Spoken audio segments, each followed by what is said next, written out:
Coming live from Houston with Ernesto Verdugo and Dubai with Dave Crane, you are watching the Toilet Paper Diaries.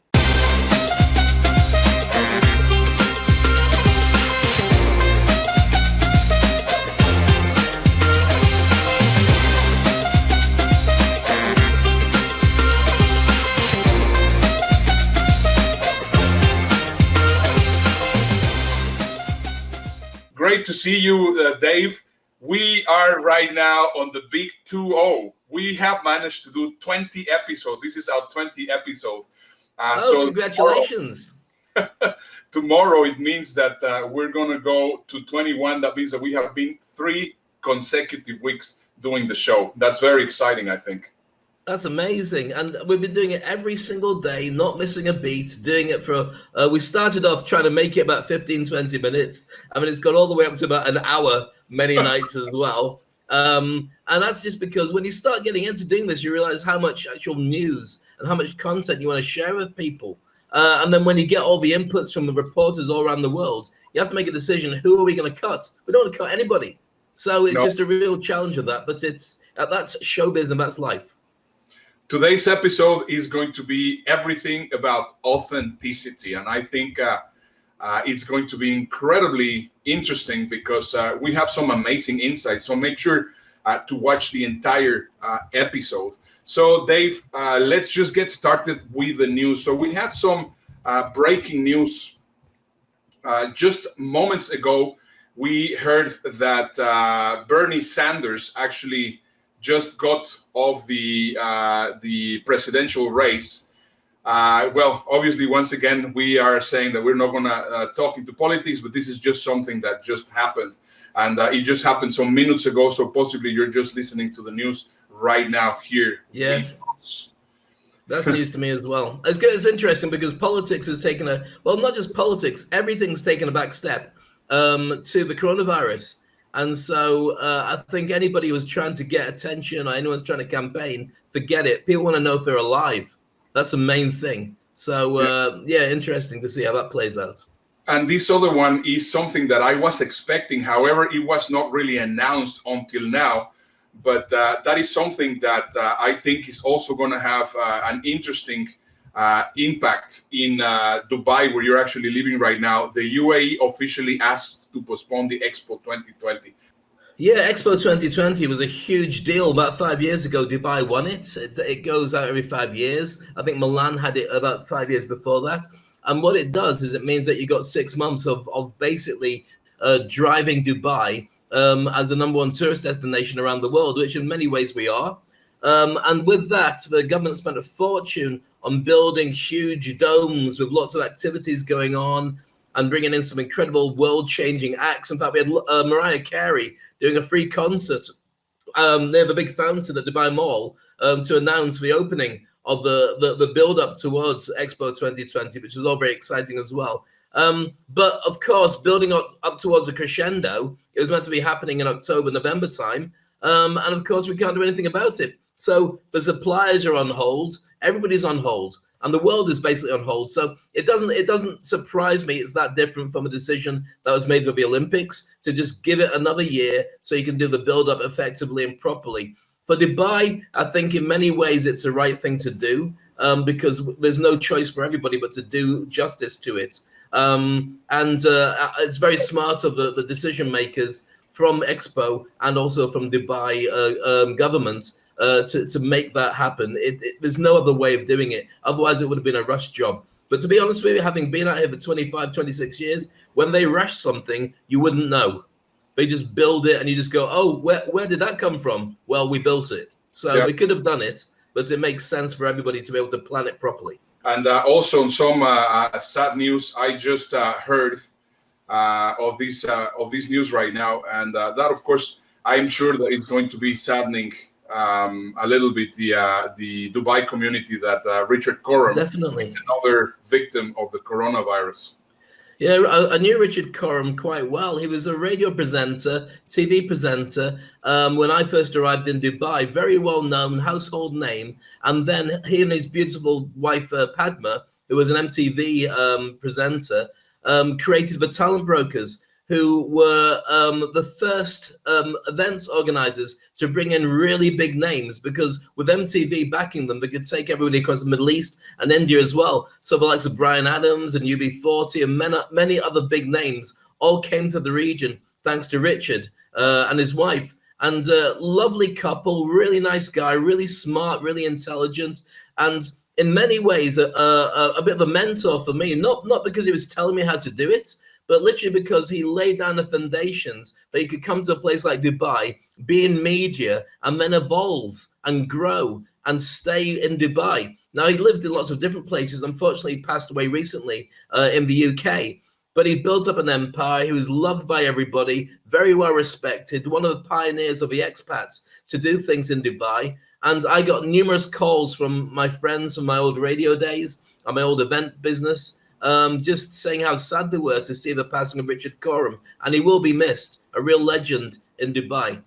Yeah, very sad. Well, our hearts goes to the families. And yeah, I think it's just something really sad that this horrendous virus is affecting already some amazing people, it's taking away some amazing people. In another news, I also would like to share with you that after the toilet paper mess that we experienced the past few weeks, right now the bidet industry is actually booming. A lot of people are actually installing bidets in their house. And this is an interesting news which are happening right now. Can we just qualify the toilet paper mess? It has two connotations. What we're talking about was the craziness in supermarkets, not what happens after you've used toilet paper. They're two different things. And the idea of bringing bidets in, I don't know who's going to fit them. I mean, if you're good enough, you can reach a sink. Until then, you have to wait for the workmen to come around. But yeah, bidets are a very smart move. In Dubai, in the UAE, in this part of the world, they've got sprays. I don't want to talk about that anymore, but it's just true. Okay. Hey, possibly we should rebrand and we should call it the Bidet Diaries. Bidet Daily. Bidet Daily, yeah, exactly. And also, by the way, happy Passover to all our Jewish friends. Today, it's the beginning of Passover, and this is a picture that I just saw that in a way, I think it's very sweet. We can see here a grandfather with a picture of his entire family. He's just social distancing on his own, having Passover dinner with pictures of all his entire family. So that's just a very sweet thing. That was the same as most of my birthday parties when I was growing up. All the kids that wouldn't come round, I just got pictures of them. And just like that, they were never facing me. My parents didn't want to disappoint me. They had them facing the camera and nothing. I don't want to talk about this. Let's move on. Let's move on. Okay, good. Well, I just share with me this picture, and I think it is just perfect to what we are talking about, what we're going to be talking about, authenticity. And right now, I feel exactly the same way. Every time that I watch the news, I really feel myself like jumping into one of these plastic bags and completely cover myself. I mean, the amount of negative news that we are getting right now, that we're bombarding every single day, is just absolutely horrendous.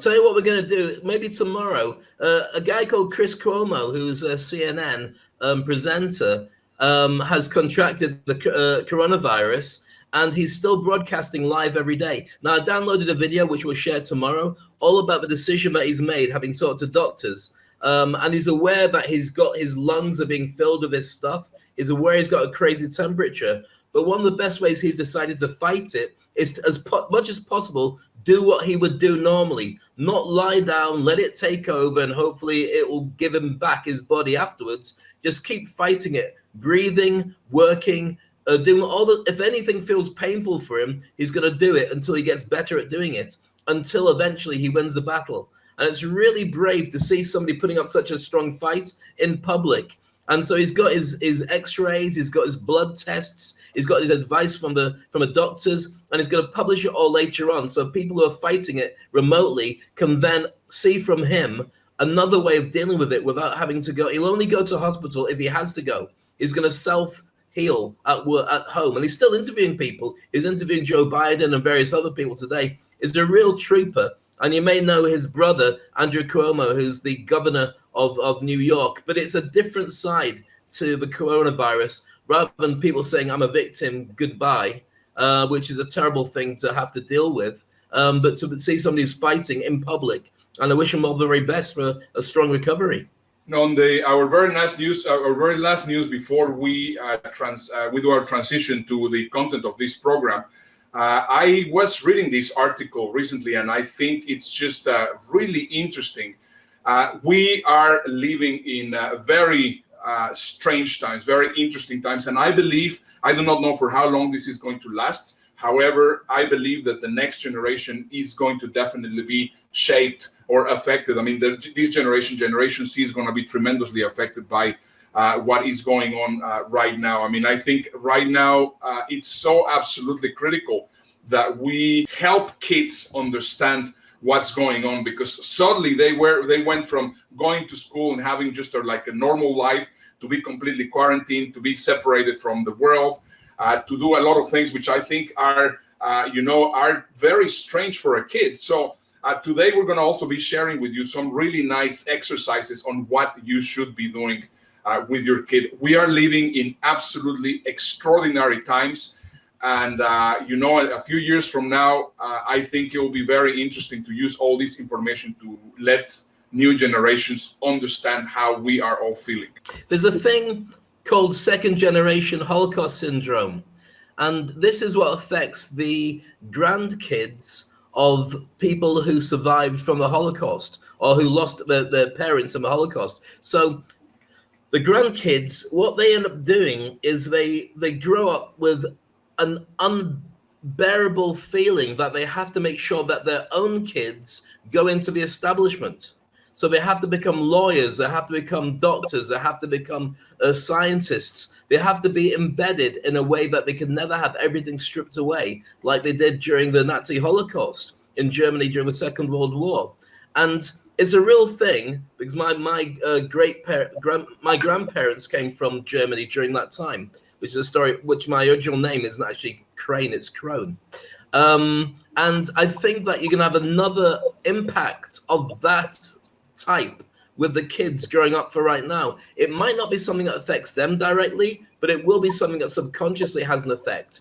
And I think we also have to address the challenges for everybody in lockdown. Your relationship with people will either go one of two ways. You'll either embrace people and love people more, or you'll be very suspicious of people and be used to working on your own, and that'll stick for some time.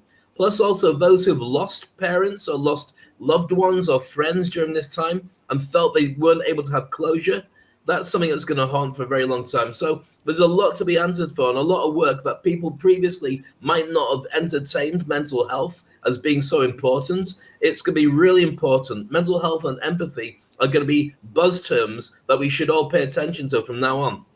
Perfect. So yes, indeed. So keep on watching the show till the end, because we're going to be giving you some great advice on how to deal with this. But right now, I think it's absolutely critical, before we go into the sadness part, which is exactly what we are trying to fight every single time. We want to bring some light humor into what's going on. Right now, people are still doing some absolutely crazy stuff at their homes. And let me show you what is one of the latest trends for some people that have a treadmill at home. Just have a look.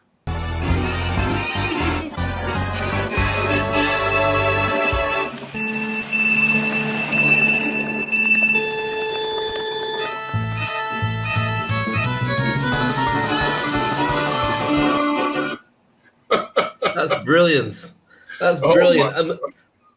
I realize now how much time I've been wasting just eating these normally. There's so many options. This is brilliant. That's my next game. You know, one of the challenges I had was I had an exercise bike, which I was using, and I stopped using for about 6 to 12 months. I know I look like I stopped using it 20 years ago, but I got rid of it. I just got rid of it because I bought a bike. And now I can't get out on a bike at all. And I wish I'd kept that exercise bike, because at least I could do something with it during the lockdown. So that's unfortunately just the way that the cookie crumbles. Yeah, you know, I find it amazing how fast big companies react to these kind of things. Yesterday, people were asking on Facebook, who would you like to be quarantined with? And this morning, when I wake up, I see that suddenly Facebook has an app or like a little tricky thing telling you, well, who wants to actually quarantine with you. So we have here some really interesting examples. Our good friend Michael Dietrich actually figured out that he wanted to be, that Jason Momoa wants to be quarantined with him. I think that's just really super interesting. Well, I got yours, which I think is also really interesting. You are going to Daenerys, the Queen of Dragons from Game of Thrones, who starts off being a hottie and then goes completely bonkers after that and kills a whole city full of people. Yeah, that's my kind of chick. So it's perfect. Yeah, great. Well, and then I said, well, you know, this is telepathy, because I just learned that Charlize Theron wants to quarantine with me. So I think we're both in sync. Well, the thing is, she looks a lot like your wife anyway, Joan, who's gorgeous. So I think you're already locked in with Charlize Theron as far as everyone's concerned anyway. Yeah, that is true. That's true. I have a very beautiful wife, and I feel very blessed about that. That's cool. So got you out of that one. Well, that's a good thing about doing this in as a team. Hey, talking about a team, we have our team of reporters, which are already waiting for us to do some reporting. So we are getting right now, Australia is now ready. So can you tell them, Dave, who... this is my dear friend Roy Kowalski, who's a sales and marketing influencer and expert. And we're connected on LinkedIn. We chat a lot. And it's nice to see you. I hope you're staying safe out there, Roy. Hi, Dave and Ernesto. Just wanted to check in all the way from Sydney, Australia. As you can see, it's dark at the moment. It's 5:15 in the morning. Just been down for a walk on Bondi Beach Promenade. The beach itself is closed, but we're allowed to walk on the promenade. Obviously, a little bit of social distancing. And just to let you know that this time of the day, good to have a bit of exercise. And what with this whole COVID-19, it's really important that we carry on with our exercising and try and remain as healthy as possible. So wishing you all a very, very happy, healthy, safe day.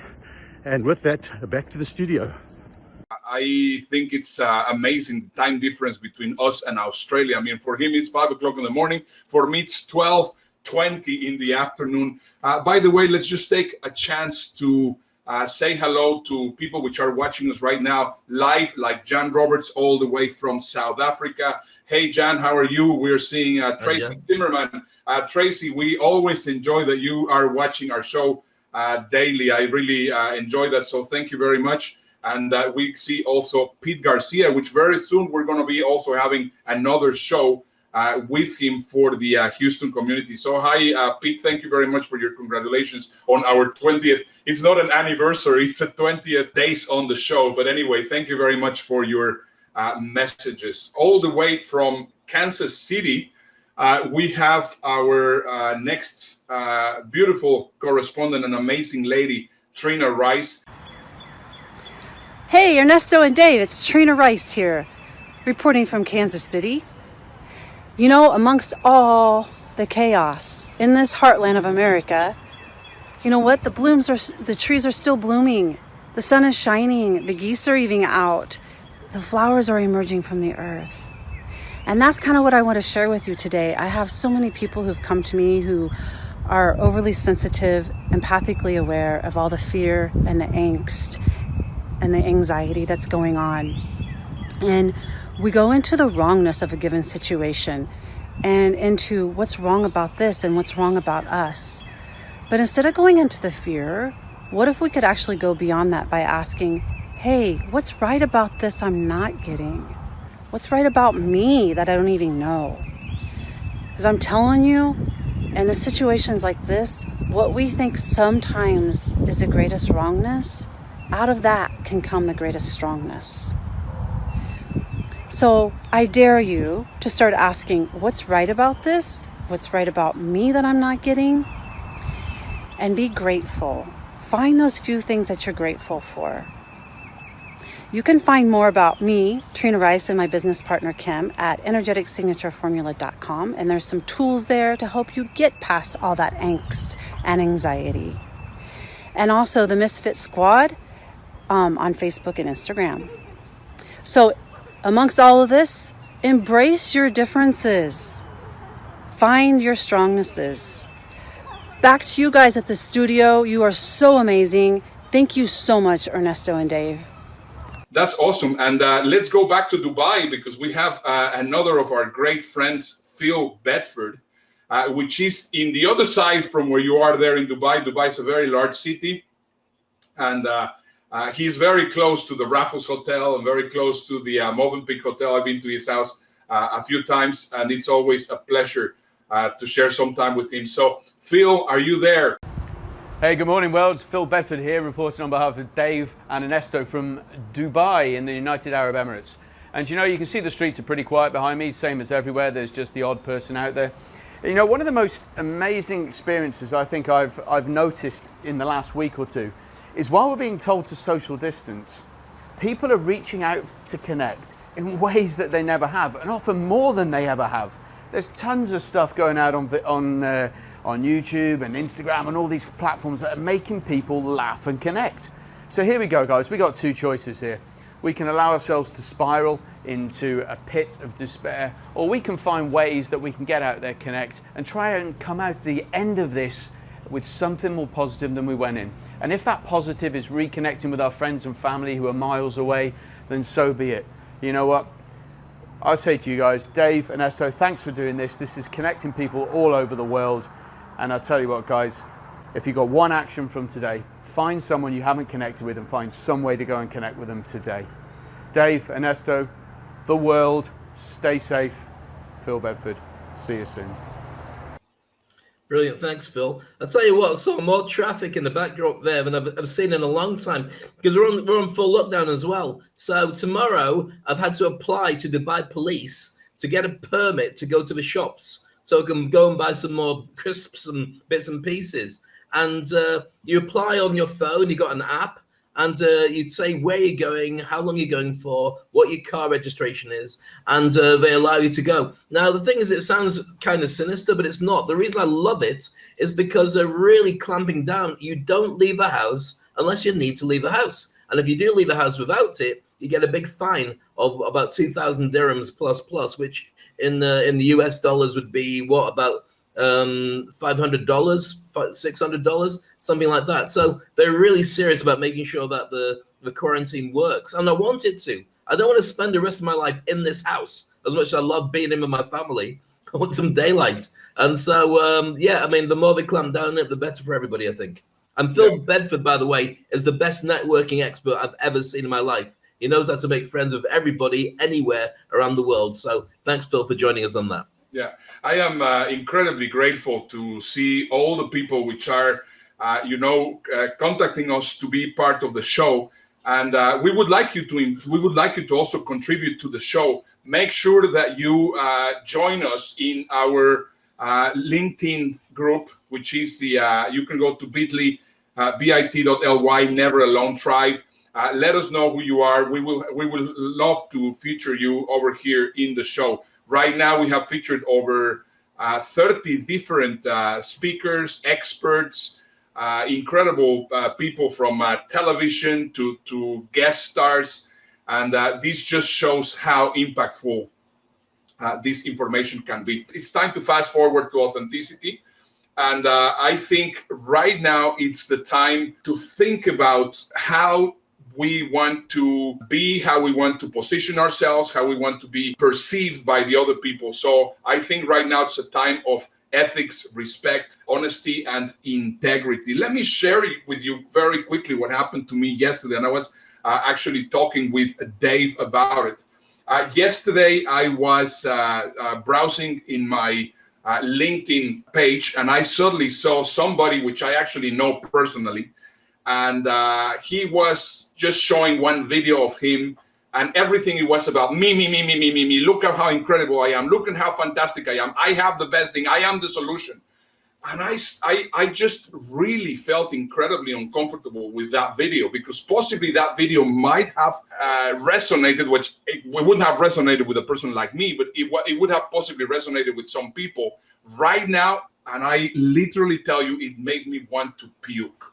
Because right now, I don't want to see how incredible you are, but I want to know that you are you're suffering the same feelings, and you're going through the same experience as I am going. And this is one of the reasons why we decided to actually call this episode Authenticity. Right, Dave? Yeah, I think the key to it, and this is just a sales thing, what people want to know is what's in it for me. You might be great, that's fantastic, or you might not be great, that's also fantastic. What's in it for me if I connect with you and do business with you? What do I get? And so if you're singing your own song, blowing your own trumpet, saying how important you are, nobody cares. I don't expect anybody to care about me and what I do. It might be interesting, and sometimes it's very funny, but their only interest in me is, okay, Dave, you've done all these things. What do I get out of it? I don't want to do a celebration of you. I want to see how what you can do can help me, my business, and so on. If the answer is nothing, we're done. Goodbye.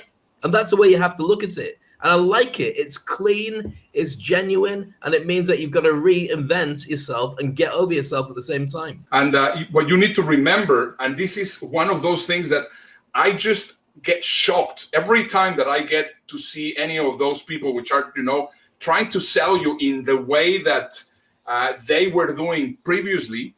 It just makes me really sick. You have to understand the following. Authenticity influences the decision to support a brand for the millennials in 90%, 85% for Generation X, and 80% of the boomers. People will buy and will work with you if they like you. And right now, this is a perfect time to send that message, to show exactly who you are, and not only to try to brag about how incredible you are, because absolutely nobody cares. And to be more precise about it, and that was a great explanation, Ernesto, when it comes to buying businesses, it's not just about the profitability of a business, it's about how authentic people perceive your brand. Do you really care? Do you care about the environment, about the climate, about people who are having a hard time? Do you give money towards those causes? Those things are worth a lot, because they might not mean that you make a huge profit, but it does mean that you're in the hearts and minds of all your customers who will pay more for your services because they know what actually goes with it is something that they resonate with. So being authentic, growing your brand, and understanding who your target markets are is very important. I'm going to be talking about that in the next few moments as part of Fast Forward. You shared with me a very nice video about the 10 qualities of authentic people. So let me just show this video, because you're going to really enjoy it.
I think one of the things that that was about leadership. It's from Entrepreneur Magazine. I think one of the things that you're going to find about leadership now is a lot more companies going to be born out of having distance remote staff and virtual staff in different countries. It's more cost effective. You don't need offices. And as more products go digital, you won't need to have staff doing the same thing. So that means a whole new type of leader.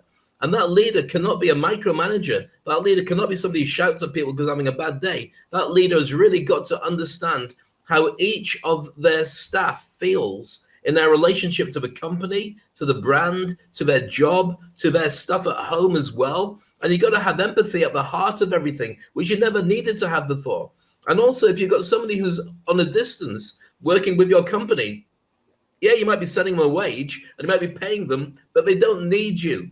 They can get that from anywhere by building up a brand online and connecting with lots of different potential paymasters. And it's very likely that they'll have 6 or 7 big payers that they're working on a small contract with on a regular basis. So it's really down to leadership and companies and brands to start thinking about making it employee-centric rather than we're the brand, and therefore you'll be lucky to work with us. I don't think people are going to care about that quite so much when they become a brand themselves. Yeah, we are right now planning on doing one episode on the Wild Wild West. What's going to happen after the coronavirus pandemic finishes? I think there's going to be a very huge restart.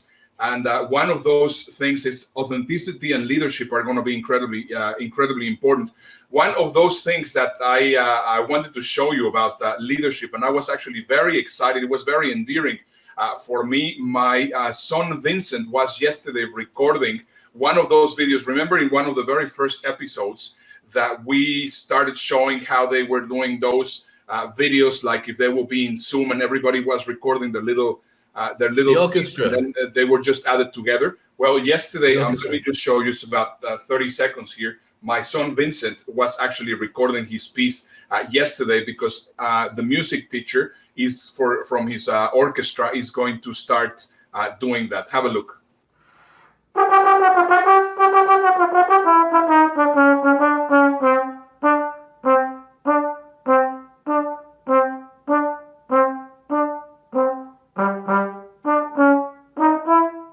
Very cool. So I'm very happy that what we are doing is also influencing others, because in the same way that we are trying to show the way with stuff that we are seeing, we're also seeing what's going on with schools. And I yesterday Vincent got an assignment that really got me thinking, and I really absolutely loved it. I thought it was just absolutely brilliant. And let me just show you another video of Vincent. He's going to be introducing what Dave and I would like to recommend you guys to do in a moment. So let's just bring Vincent once again.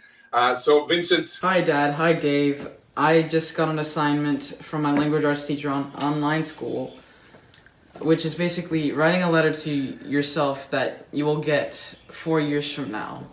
And I can only do it with the help of my assistant, Boris. My dad will further explain.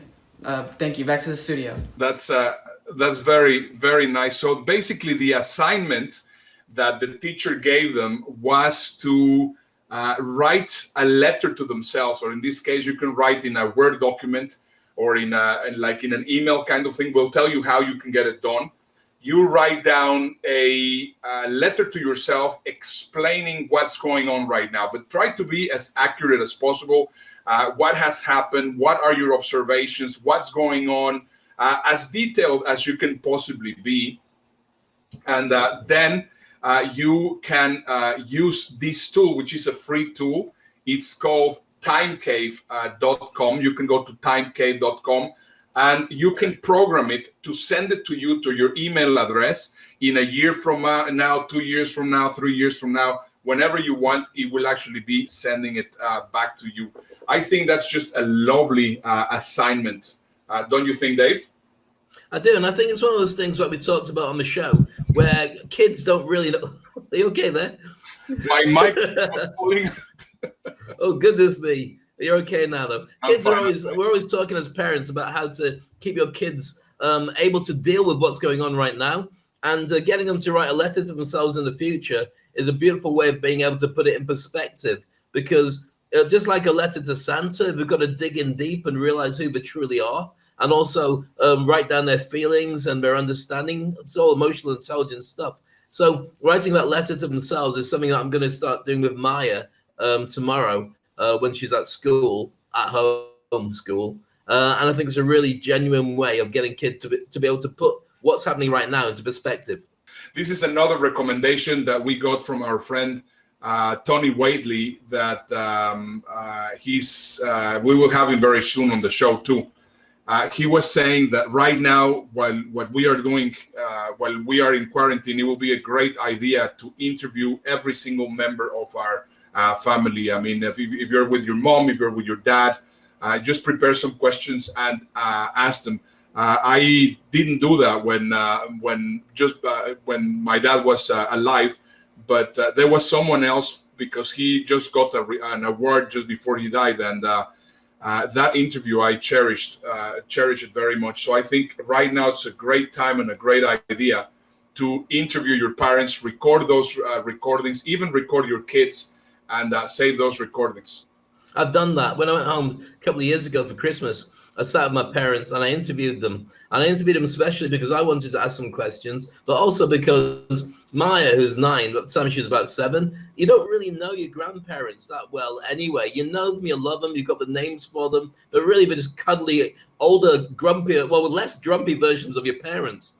And so to have that as a record, and it was only about an hour and a half chat with them, and I promised not to put it on social media, which I won't do, but it's something that we could keep somewhere safe for Maya when she wants to know and ask questions about Granny and Granddad in later years. So I would urge it for everybody. Interview everybody in your family. You have time, and you also have access to a phone. If you can put it on a tripod, even better, a tripod. If not, I mean, if you're on your own, you can also interview yourself. Ask yourself lots of questions that maybe you wouldn't share with other people, so you can then do some stuff that's introspective. You've got an opportunity with all this time to do the most you can, and personal development is excellent, but also recording the members of your family is something you just never ever get the time to do otherwise. That is correct. Okay, everyone. Well, if you like the content of the show, let me remind you that you can listen to it on a podcast version. You can go to bit.ly Toilet Paper Podcasts. And I think you're going to find it very, very rewarding. Make sure to watch us the show tomorrow exactly at the same time, which is 12 o'clock Central Daylight Time. And what time is it in Dubai? Right now it's 9:42. We started at 9 o'clock, so it's well past my bedtime. So until this time tomorrow, stay safe, look after yourself, and make sure you connect with all the people that you love. Let them know that you care, because it matters.